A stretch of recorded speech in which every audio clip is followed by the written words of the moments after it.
Trending to sa Facebook eh. Daming baliw nito eh. Daming nababaliw. Pero guys, no, kadalasan nababaliw na itong kanta na to is yung mga babae. Yung mga babae, hiling mag-sound trip ng mga pangkabit na music. Okay? Mahilig sila noon. Pero ayaw nila ng kabit-kabitan. So, paano yun? Ha? Paano yun? Paano nangyayari yun? Girls, ayaw nyo ng kabit. Pero yung sound trip nyo pangkabit. Ibang klase kayo. Ibang klase kayo mag-isip. Hindi guys. Joke lang yun. Wala naman kasi. No? May mga music lang talaga na sarap yung vibe, alam mo yun. Yung iba din nakaka-relate. Alam nyo na girls, ha. Parehas tayong malandi, titing malagkit. Di ka umiiwas pag yung labi padampi na. Ayun guys, yung vibe naman talaga hanap dito eh. Kasi kahit ganito yung lyrics, pero hindi ganito pagkakanta. Hindi mag-trending to, men. Hindi mag-trending to. Parehas tayo malagkit. Kung ano-anong flow yan dito papakinggan ng mga kabataan, ng mga babae, kababayan. Kasi kadalasan talaga ng sound trip na ito babae talaga eh. Yun talaga madalas ko nakikita sa TikTok eh. Pero mostly talaga sa TikTok mga babae din eh. Parehas tayong malandi, titing malagkit. Di ka umiiwas pag yung labit padampi na. Alam yun guys, sound trip nyo to habang nagbingbangan kayo ng partner nyo. Tangina ang pakit yung sound trip na ito guys habang nagbingbangan kayo ng partner nyo. Kasi pangkabit to eh. Ganda ng hugis ng iyong katawan, paano ka aayawan? Natutulala pag nilalambing mo pagtapos pa sasayuan. Eto guys guys, pag nag-sound trip yung partner nito, magmasid-masid na kayo ha. Baka meron na men. Tapos yung reason yan, sorry, nagawa ko yun kasi hindi ko naayawan eh, no? Kasi yun nga, no, paano aayawan yung hugis nga eh, no? Yung hugis ng katawan, no, ibang klase. Kaya mag-ingat-ingat kayo. Joke lang guys, joke lang. Music lang to, okay? Ano ka aayawan? Natutulala pag nilalambing mo pagtapos pa sasayuan. Alam ko naman na may lalaki kang iba, di mo ko masisi kung sa'yo ako masaya. Kabisado pag tahimik, katawang mo nag-iinit, kasabay pa mga himig na tumutuma. Pero eto guys nung podcast ni Nate Man, sabi niya lahat ng mga kanta niya is totoo. Okay? Totoo. Nate Man, okay? Sabi mo yun kung ano yung nasa music, Nate Man yun. Siya talaga yun. Walang karakter ha. Yun talaga sabi niya. So sa music na to, klarong-klaro.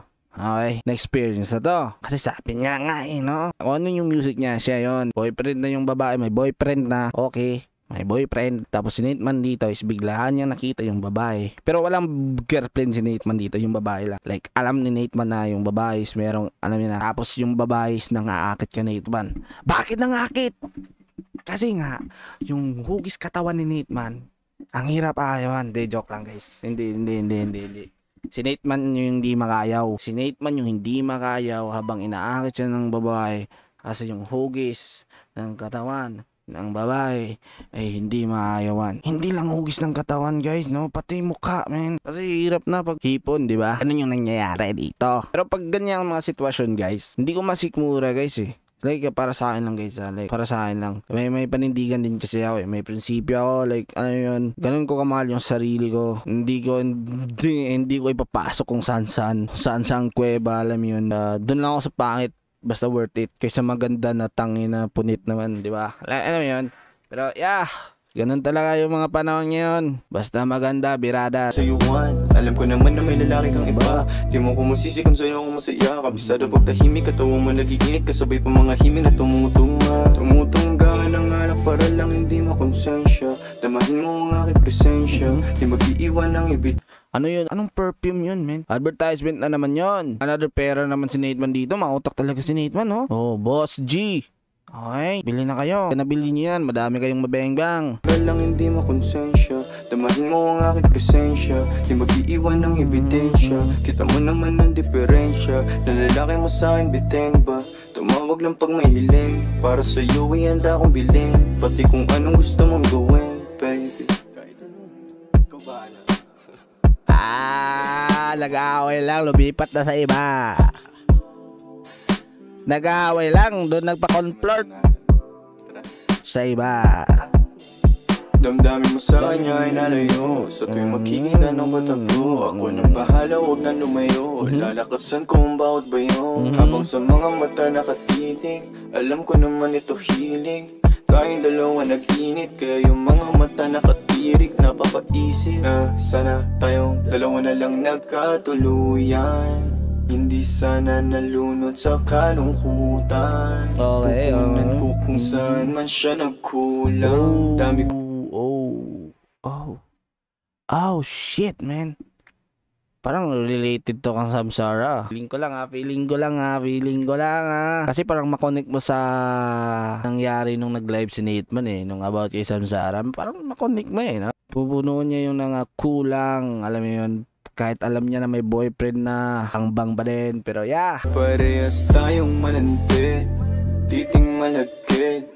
Di ka umiiwas pag yan labi padampi. Anong lollipop yun? Sisikat na naman yun. Guys, gagayahin na naman yun ng mga shawty.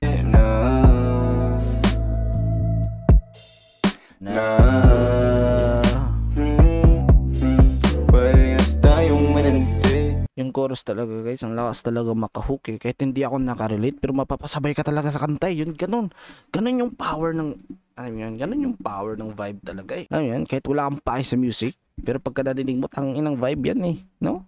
Ang kulit talaga ni Nateman, ang lakas gumawa ng titing malagkit. Di ka umiiwas pag yan labi padampi.